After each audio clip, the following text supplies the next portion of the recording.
Necəsiniz? İndi bugünkü oyunumuz Brawl Stars'tı. Bu oyunda sadece görürsən kim utacaqdı. O eli topa bilmədik. Nəysə. Başlayaq. Başlayaq. Atılsın oyun başlayır. Ödül avı. Məncə bu yaxşıdır. Buradakı Cranger çocuklu yazılan karakter mənim. Back on the grind. Tezler. Vur. Galatasaray'ın ben bunları öldüreceğim. Ödül avında utacağım diyecektim ama olmadı. Uduzdu. Neyse başlayalım.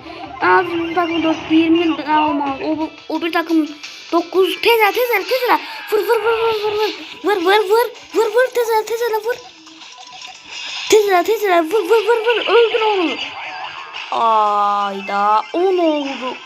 O bir takım 13 oldu. Tezler.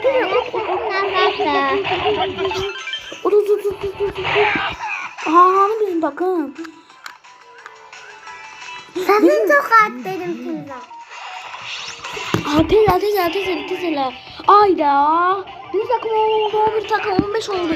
Tezler takım. Gaz galip geldiler hiç.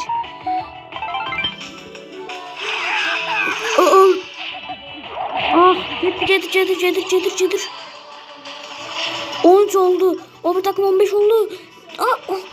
Tezler. Kalkanı öldüreceğim.